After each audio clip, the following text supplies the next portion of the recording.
In the glass towers of Manhattan's financial district, gravity doesn't discriminate between billionaires and busboys. But when a 6-month-old baby started sliding toward a 30-foot drop, only one person moved fast enough to matter. The silence that followed would haunt everyone who witnessed it. Not because of what happened, but because of who made it possible. At Pinnacle Restaurant, perched on the 47th floor of the Hartwell Financial Building, Angela Davis moves between tables with the practiced invisibility of someone who's been serving New York's elite for 12 years. No one knows that those lightning-quick reflexes once coordinated emergency trauma responses.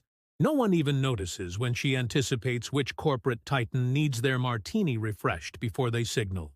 But when the most powerful men in the city freeze in the face of a life-threatening accident, she acts without hesitation.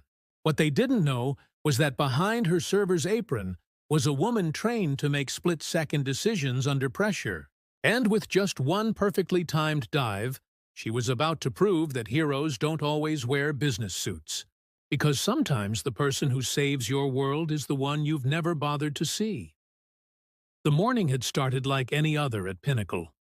Crystal glasses catching sunlight, the gentle hum of million-dollar conversations, the soft clink of silverware against bone china.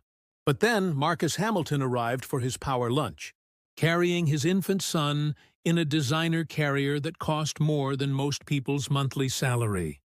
Hamilton, CEO of Hamilton Technologies, was known for his ruthless business acumen and his recent, messy divorce that had landed him with unexpected custody arrangements.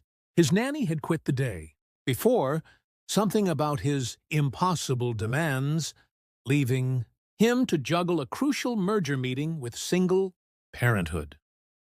The other diners watched with barely concealed irritation as Hamilton struggled to balance his baby's needs with his business calls.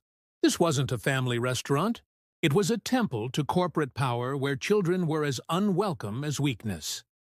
Angela had been assigned to serve Hamilton's table, and she'd watched him fumble through the meal with growing concern. Not for his business deals.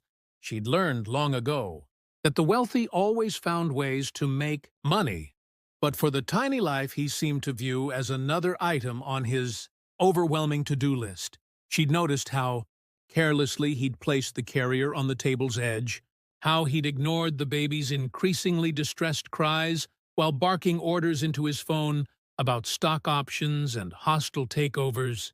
She'd seen the carrier shift slightly